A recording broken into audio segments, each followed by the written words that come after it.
Welcome to Rabcast. I'm Daniel Wiener.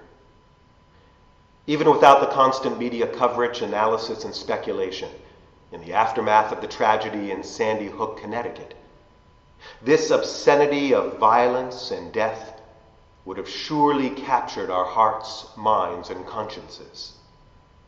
Another mass murder at the hands of a sick gunman armed with incredibly unnecessary firepower is unconscionable, calling into question when, if ever, we will do what it takes to change this horrific expression of our increasingly violent culture.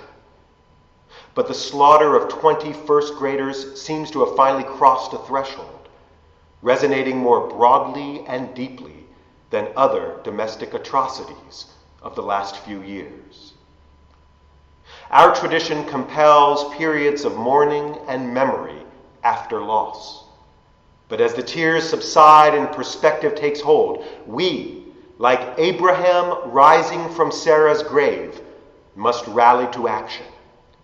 It is not enough to simply feel, to eulogize, even from good intention and with soaring rhetoric.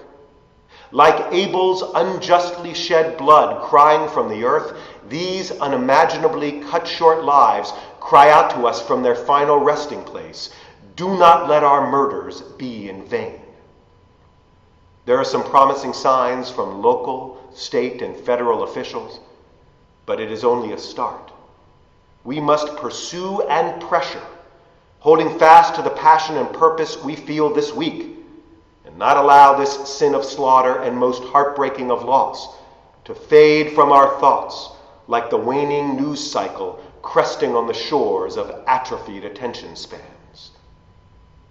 In the coming weeks, we at Temple, in partnership with other faith communities and civic leaders, will work to keep this issue front and center, transforming short-term zeal into, God willing, lasting change.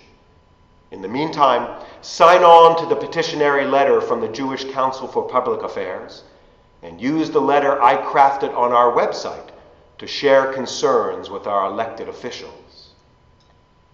We recently concluded the celebration of Hanukkah, a commemoration of the Maccabean military triumph over Greek religious oppression.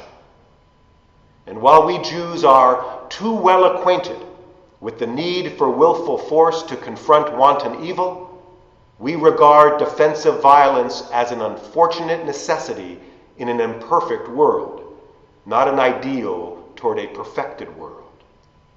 The rabbis chose to focus more on the miracle of oil than the dogs of war, more on the power of God than the victories of man. This larger vision for a better world is expressed in the prophetic reading for the holiday from the prophet Zechariah. Not by might nor by power, but by my Spirit. It is an insight into human possibility as old as Scripture and as recent as our heart-rending headlines. Our success, our strivings, our very survival as a species will be determined by our embrace of God-given reason over brute force, dialogue over destruction, and an exaltation of the unbounded human spirit over the fateful malevolence of the sword. Shabbat Shalom.